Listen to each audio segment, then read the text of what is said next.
సోమిరెడ్డి గారు మాట్లాడతా దర్గా కానీ మన కసుమూరు దర్గా గురించి వీటన్నిటి మాట్లాడుతూ ఉంటే బేసిక్గా నేను కూడా నెల్లూరులో పెరిగాను కాబట్టి నేను అర్థం చేసుకోగలను. అది ఎక్కడా కూడా వేరే మతాలను కించపరచడం అనేది తెలియదు. అది ఈ దేశం, అందుకే ఈ దేశం ఇలా ఉండేది కాదు. అలాంటి దేశం సాంప్రదాయాలని వీళ్ళు కూర్చోబెట్టి కల్తీ జరిగిందంటే వెరీ సింపుల్గా ఏం చేయాలి, అడల్ట్రేషన్ జరిగింది, మేము కూర్చోబెట్టి దీన్ని కరెక్ట్ చేసుకుని మీరు కరెక్ట్ చేయండి, మేము మీకు మద్దతు ఇస్తాం, ఇంతే చెప్పాలి అధ్యక్ష. అంతేగాని దాన్ని వెనకేసుకు వస్తున్నారు అంటే ఒకటి క్లియర్ కట్ రిపోర్ట్ ఉంది, అందులో నెయ్యి లేదనేది, అందులో రసాయనాలు ఉన్నాయని క్లియర్ కట్ చెప్పింది. ఈ రసాయనాల్లో ఏమున్నాయి అనేది అది పెరుమాళకి ఎరగదు, ఆయనే కూర్చొని చేయాలండి. ఒక రిపోర్ట్ ఏమో మాకు ఎన్డీడీబీ రిపోర్ట్ ఏమో దాంట్లో ఖచ్చితంగా ఈ జంతువు సంబంధించిన అవశేషాలు ఉన్నాయి అనేది చాలా స్పష్టంగా చెప్పారు. అది ప్రాపర్ ఆథరైజ్డ్ బోర్డు.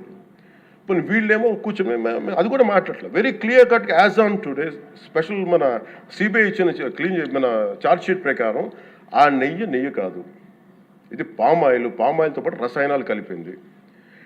దీన్ని కూర్చోబెట్టి వాళ్ళు ఇంత మాట్లాడుతున్నారంటే ఇది ఖచ్చితంగా ప్రజల మధ్యకి వెళ్ళాలి. దీని నుంచి లబ్ధి పొందేది ఏం లేదు ఇక్కడ. కానీ ఇది ఏంటంటే ఇది ధర్మానికి సంబంధించిన విషయం. అధ్యక్ష, ఇదే ఇష్యూ కనుక, ఇదే సమస్య కనుక ఏ ఒక్క మతానికి జరుగుంటే, హిందూ ధర్మానికి కాకుండా, వెంకటేశ్వర స్వామి వారికి కాకుండా ఇంక ఎవరికి జరిగినా కానీ ఈ దేశం గగ్గులు అయిపోయింది, ప్రపంచం అంతా గగ్గులు పెట్టేసేవాడు. సమస్య ఏముందంటే ఇది ప్రతి ఒక్క హిందూ కూడా ఆలోచించాల్సింది.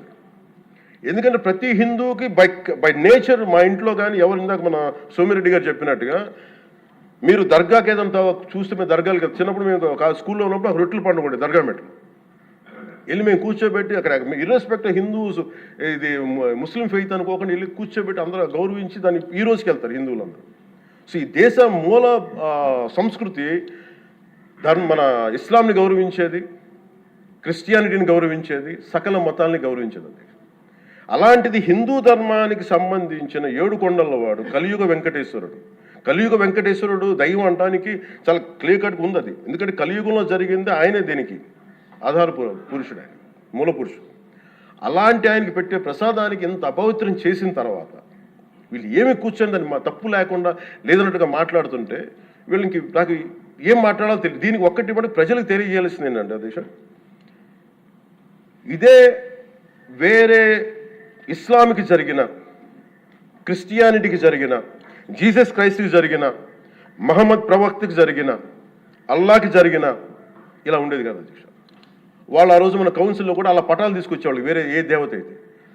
బికాజ్ ఇది హిందువులు కాబట్టి వీళ్ళ కులాలతో ముక్కలుగా అయిపోయి ఉంటారు కాబట్టి, హిందువులు తమ మతాలను ఎడాపెడా వీళ్ళు జోకులు వేసుకోగలరు కాబట్టి దీనికి సీరియస్నెస్ లేదు అధ్యక్ష. Before blaming anybody else, every Hindu has to take a responsibility for this, every Hindu. ఎందుకంటే మన ఇస్లాంని మనం ఎందుకంత కూర్చోబెట్టంత వాళ్ళు గౌరవించే విధానం చూస్తే నిజంగా మనం హిందూ ధర్మాన్ని పాటిస్తే మనం గౌరవించుకోలేమో అనిపిస్తుంది మనకి. అది మిగతా మతాలను చూసి నేర్చుకోవాలి అధ్యక్ష. వీళ్ళకి ఏముంది, వీళ్ళు ఇంత మాట్లాడుతున్నారు తిరుపతి లడ్డు మీద. నిజంగా వీళ్ళు కనుక మాట్లాడితే అదే వేరే మతం గురించి ఎందుకు మాట్లాడరంటే ఓట్లు పోతాయి అధ్యక్ష. హిందువుల ఓట్లు చాలా ఈజీగా ముక్కలు కులాలను చేసి పెట్టేసి పోతాయి. ఆ వెంకటేశ్వరం కాబట్టి శివుడు ఉంటాడు, శివుడు కాబట్టి అమ్మవారు ఉంటాడు, ఈజీ వాళ్ళకి. ఈ నైజం జనాల్లో మారినంత కాలం ఇలాంటివి జరుగుతూనే ఉంటుంది అధ్యక్ష. వీళ్ళు ఇలాగే మాట్లాడుతూనే ఉంటారు. ఇది లోపల నుంచి మనందరం కదలాలి,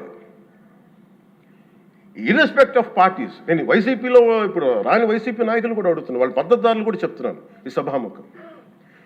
మీరు ఎవరన్నా సరే రేపొద్దున్న నుంచి మీరు వెళ్ళి తిరుమలలో వెంకటేశ్వర స్వామిని దర్శించుకున్నప్పుడు, ఆ నిలువెత్తు స్వామివారిని చూసినప్పుడు మీకు గిల్ట్ కలగకపోతే మీరు చూడండి.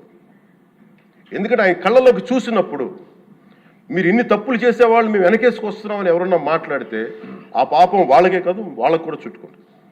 ఇది ఖచ్చితంగా దీన్ని ఎక్కడో చోట దీనికి ఒక లాజికల్ కన్క్లూజన్ అయితే పట్టుకెళ్ళి దోషులకి శిక్ష పడాల్సింది. ఎందుకంటే ఇది ఇక్కడతో ఆగకపోతే ఇది ఒక పరంపర అయిపోతుంది. అందుకని మేము ఖచ్చితంగా I'm committed to get this, whoever are the perpetrator, they should be punished. అలాగే ఒక ముగింపు 2 వాక్యాలు చెప్పి నేను చెప్పి ముగిస్తాను. ఈ మధ్య నేను ఆముక్తమాలి చదువుతున్నప్పుడు 218వ పద్యం, దాంట్లో ఆయన చెప్పింది ప్రత్యేకించి ఆయన రాసిన ఈ